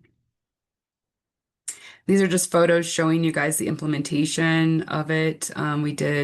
We tried pavement tape this time instead of paint, and we really loved pavement tape. So I'll show you guys the budget for our quick build at Sheep Springs. This does not include any staff or volunteer hours. It's just all materials, just so you can see what it costs to do a smaller quick build. Um, the pavement marking tape is pretty great, and we were really pleased to see how long it's lasted. In fact, the crosswalks are still up. My guys, my crew have still had to go out there and replace a couple of the crosswalk pieces, but we had a little left over to do maintenance. And it is quite expensive. You can see that the pavement tape, 2,700 linear feet, is over $3,000. Um, and then here's just all of the other costs. Another significant cost was potting soil for all of the planter pots. And these are just photos showing you guys the purchases we made. We bought trees and plants for this one as well. Decorative floral, and then mint and others, cooking type plants, herbs. We bought these planter pots down here. We had a taco truck come in to feed all of our volunteers. I do agree with Tony that he said you should have a small group. So we did, my department and my colleagues in the other departments, such as public health, we did pre-set up some of the quick build before we brought in 100 people to help us. So we basically, for the bulk of the volunteers, we had them plant all the plants. But we did one crosswalk on our own with our smaller group the day before everyone mobilized to the Pueblo. And then we had volunteers do the second crosswalk. We wanted people to have opportunity to see, how you can implement a crosswalk. So we didn't want to do all the work up front. We wanted to save some of it for our volunteers. But we also figured we could train ourselves and make sure we measured everything correctly and did it correctly prior to hosting folks from all over the country and from New Mexico to participate in this project. So we definitely made sure we had our stuff together by setting up a portion of it first. So in addition to quick builds, we are doing campaigns, safety campaigns. We had a slogan and mascot contest, for youth and adults. We got some really amazing drawings. We wanted to do culturally relevant slogans and mascots around pedestrian safety. So we print these things on swag, like t-shirts and hats and other items, water bottles, that we can hand out during our events, such as our quick build events or our walk and bike to school events, things like that. So we're really doing our best to engage the community in all of our endeavors around ped bike safety. And then we also collaborate and have wonderful partnerships with a lot of different entities and agencies. Here's a list of them. We're really lucky to have partnered with folks on our quick build projects and other initiatives, and we want to keep that going as best we can. And here's just some photos of people using the trail, and that's Congresswoman Teresa Ledger Fernandez at our ribbon cutting for our trail project.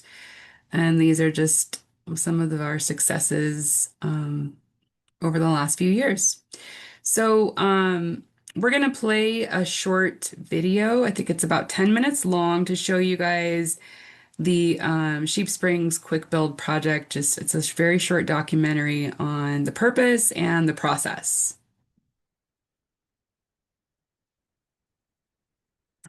I will also mention that the Pueblo of Jemez was awarded the 2025 Vision Zero for Youth award along with Minneapolis, and we're very proud of that. There's a little photo here showing my team and I receiving that award last year. It's really lovely to be recognized for all of our ped bike safety initiatives, and we hope to be role models for other tribes as well. Yeah, thank you, Sherry. Appreciate it. And I'll go ahead and queue up that video and load that up. And in the meantime, if you want to look at some Q&A or some chats to see if you want to comment on anything, I think there was one comment that I responded to about how, SCAG might have, how the SCAG's approach might be potentially modified for smaller communities, more rural, more tribal communities that may not have as many resources. So I basically referred them to your presentation, which you just did. But if you want to add something to that, please feel free to do so. And then, yeah, thank you for sharing the actual nuts and bolts of implementation. And in the meantime, I'm just going to Absolutely. go ahead and share my screen and play that video for us. And then, yeah, please keep these questions coming, and we'll have our panelists respond to those. Let's see. So here's the slide.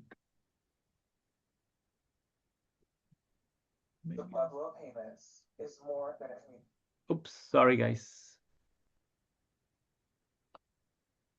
The Pueblo of Jemez is more than a community. It's a living testament to perseverance and Oops, I don't know what's going on. belonging. For centuries, long before the founding of the United States, this indigenous nation has thrived on the same ancestral land. Their way of life is deeply rooted in self-reliance. Nearly every home sustains itself with family-run farms that yield harvests year after year. The community builds and maintains its own paths, structures, and systems on its own terms. But during the New Deal era, that sovereignty was ignored. State forces bulldozed highways through the heart of the Pueblo, cutting through sacred land and disrupted ancient pathways that had guided generations. What was once a unified organic landscape became divided by asphalt and imposed authority. Oops. Oh, add caption. Sorry, guys. Yes, I'm going to go ahead and add caption and then, okay, yeah. So I turned the captions on and then I'm going to, sorry, guys. Let's see. The story isn't unique to us. Echoed across indigenous communities all throughout the country. So the question now is not just how we acknowledge this history, but how we begin to Okay, sorry. repair it. Ah, Here is Western Fourth Highway, and it goes right through the heart of the Emas village. As we look at many tribal communities, we see a lack of pedestrian infrastructure.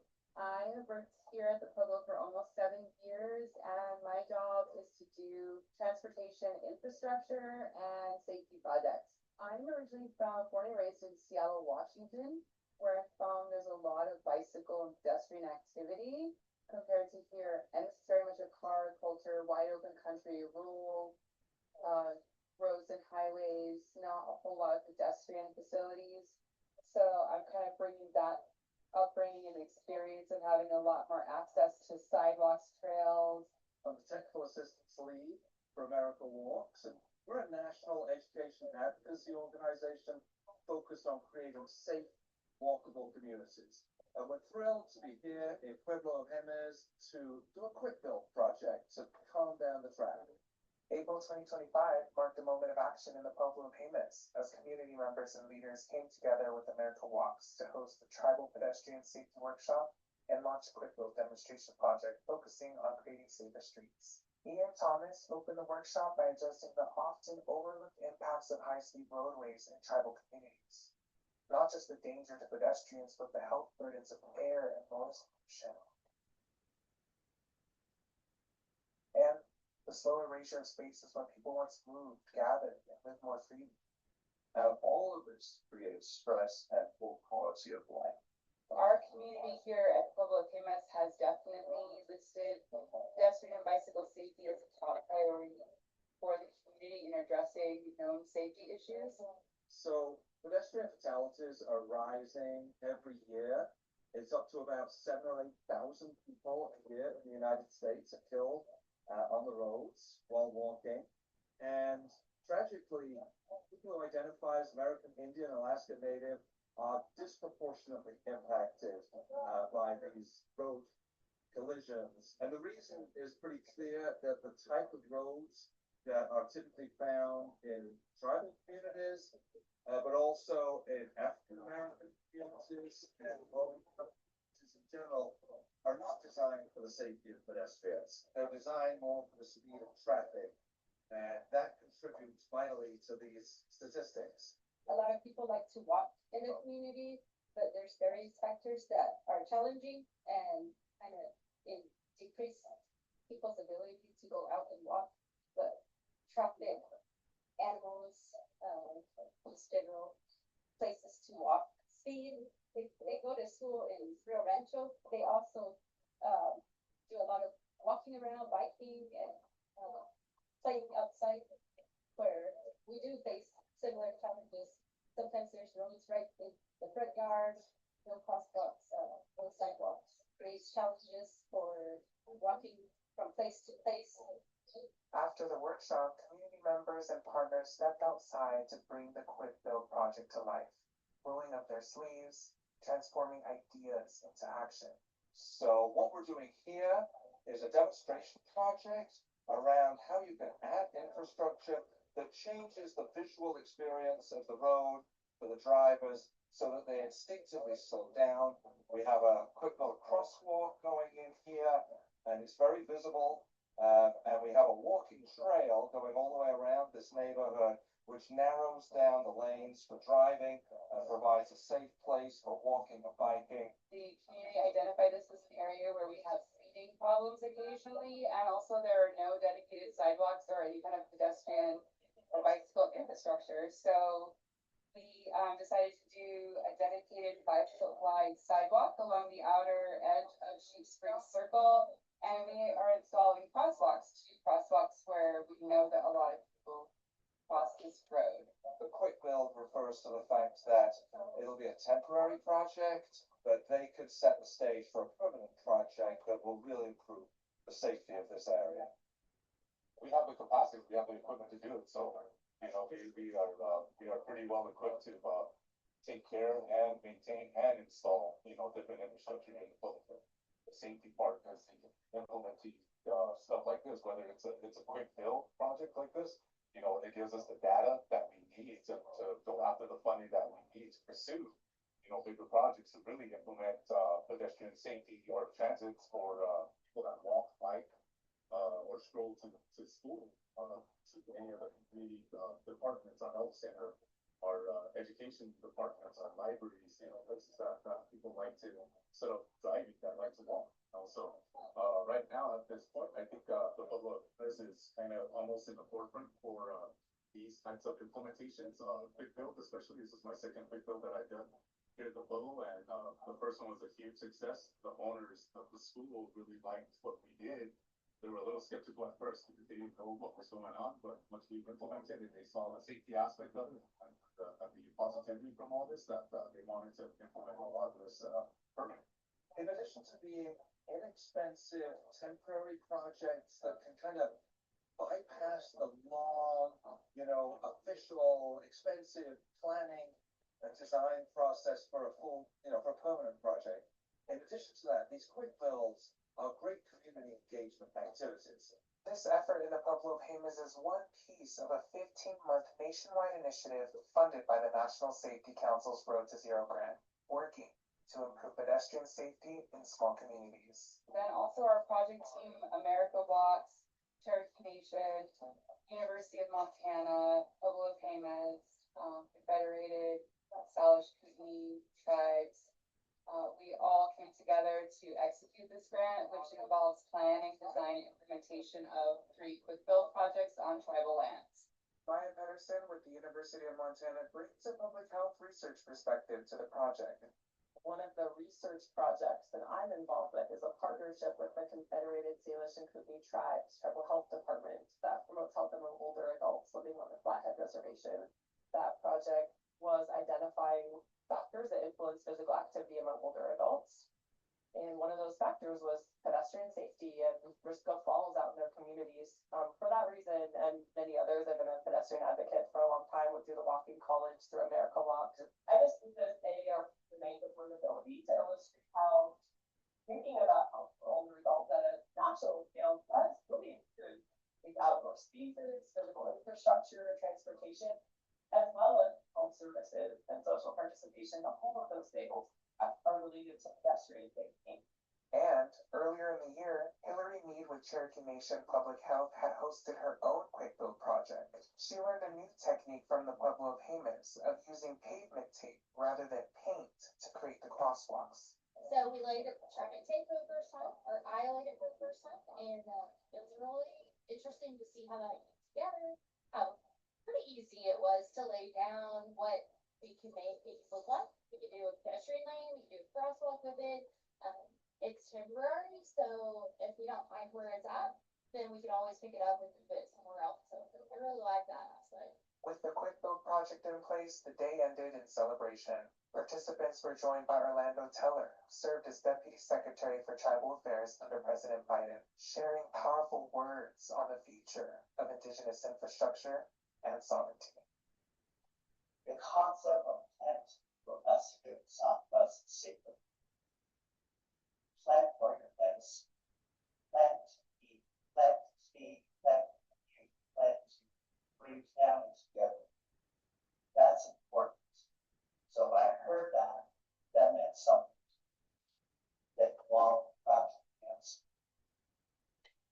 I'm a mother of a 4-year-old daughter, and I would be terrified to have her walk in a street that didn't have a sidewalk or didn't have at least some delineation between where her body is going to be and where there are moving vehicles.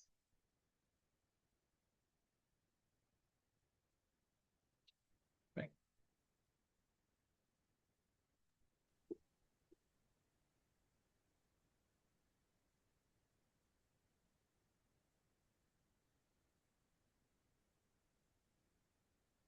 Thanks so much. Sorry about the sound. Yeah, my apologies. I had the captions on, so I hope that helped. But yeah, thank you for sharing this, Sherry. I hope this gave us some ideas around how to do some implementation work around these. And before we wrap up, let's make sure that there are no questions that we need to address from the Q&A. Yeah, so I think can all of you talk a little bit about, use of local funds versus grant funds? Have you, in your experience, most of the projects implemented using grant funds? We have about maybe 5 minutes or so left to kind of answer some of those questions. So any pointers on that for folks? I'll go first. Well, with our two quick build projects, we definitely use some of our program funds, which are our tribal transportation program funds for staff salaries and a lot of procurement time and design time. Yeah, we use probably about 50% of the project cost. We would add about 50% of the project cost in volunteer time, I would say. And other small purchases too. So like if a project costs 10,000, we probably put in another 5,000 on labor and other small purchases. Great, thank you. Any other thoughts from other panelists? Yeah, I'd say that more and more the funding for these projects is just part of your normal capital improvement Mhm. budget, and Yeah. it's part of the project delivery, the capital improvement plan. Okay, great. Anything else you want to add, Rachel? Just that it's a tough question to answer. It just really varies by project. Mhm. In some cases, the projects it's pretty much all grant funded. There's, maybe the city staff time that does not get reimbursed, but that's maybe a commitment you're making because you're getting that technical assistance in the grant. And then some projects, especially if you're leveraging like a resurfacing project, the city is covering a lot of that work, as Tony mentions, kind of part of your capital improvement program. And then we also have some quick builds where the city covers like all the construction, maybe due to like grant funds lapsing, timelines. It's a lot of creativity involved in trying to get these projects out there, whether it's quick build or, just general grant funding. So I think it just depends on the project context, et cetera. Got it. And any good examples of city guidelines for quick build projects? I know it was mentioned by Sylvia in one of the questions that some cities allow neighborhoods to dominate locations and do the work themselves. Are you aware of any cities that are worth following, or that are doing something right along these lines? Any examples? And it doesn't have to be cities, obviously. Any rural communities, tribal communities, uh, beyond maybe Pueblo of Jemez, which we saw just now, a great example of. But other ones that come to mind, feel free to either mention it or drop them in chat or however it works. I do know in San Francisco, the SFMTA, they have a pretty established quick build program where Mhm. they are identifying a series of or set of projects with each year. And I believe it took some time for them to get that set up. I did a very similar presentation like this at a conference with the Association of MPOs. So, an MPO conference, but there were some MPOs from like the New Jersey, Philadelphia area where they shared. It's kind of many times it's an organic process. Like what city is ready to partner? Is there a project? Does the timing and the funding all align? So, kind of two ends of the spectrum there. Hopefully that gives a sense of where the quick builds are at with all of our projects. Got it. I'd say a few unlikely places.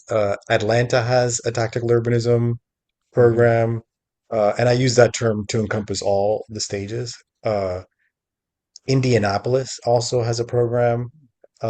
Nashville has a quick build specific program, um, and those are Minneapolis also has an asphalt art program. Oftentimes, you'll find that cities will have asphalt art programs more than just uh, general quick build programs. Seems to Got it. be easier.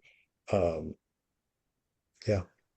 Got it. Thank you. And so just last couple of things that I wanted to, and this may be for you, Tony, or maybe Rachel, uh, what product was used on median islands other than planter boxes or painting or channelizer post? Any other thing that comes to mind? That was one of the questions from one of the audience members. Uh, I mean, beyond those three items, mhm. we use a lot of Zikla products. They're like a Spanish company that has these rubber, sort of very solid delineator types.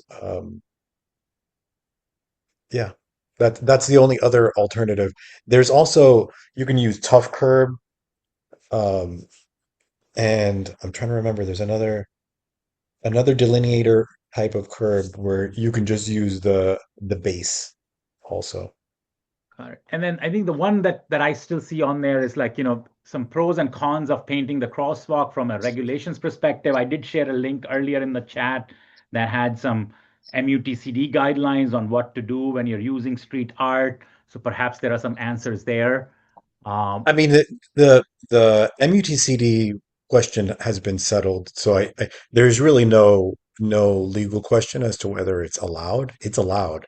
mhm. It's really just, do you want to take on the maintenance, and what is your like next step after it? And I I have increasingly gone away from doing asphalt art in the roadway where it gets driven over. So the crosswalk or intersections, we used to do a lot of intersection designs, and just it doesn't age well. And the reason that we use asphalt art is to redo the geometry of intersections to change behavior. And I'm not sure that just painting the crosswalk within the white lines or within the zebra stripes or in the intersection is doing that. So we'll definitely do sidewalk extensions or curb extensions and use asphalt art for those. But otherwise, you know, it then it becomes more of a public art project instead of a transportation project. Got it. Yeah, Yeah. thank you. We're almost out of time, but I want to just thank our panelists and also just give you this QR code where you can scan this and give us a feedback on today's workshop and tell us some future topics that you want the Safety Navigator for California communities to provide you some assistance on or give you some webinar topics. So please share with us. Please take this survey here. Deborah will also post that link in the chat. And with that, I just want to thank our guest panelists one more time for being here, for answering all the questions, and the audience for engaging with us. I want to thank our partners at CalTAP at California State University Long Beach for promoting our programming that we offer here at Safety Navigator. And last but not the least, I want to thank Daniel Burke, who is our contract manager for Safety Navigator for California Communities from the Division of Local Assistance at Caltrans. Thank you all so much. I really appreciate your interest and your engagement with our program. We'll be in touch with more programming and also with the slides and the resources from this webinar. Thank you, everyone. Bye, guys. Thank you. Thank you. I appreciate it so much. Thanks.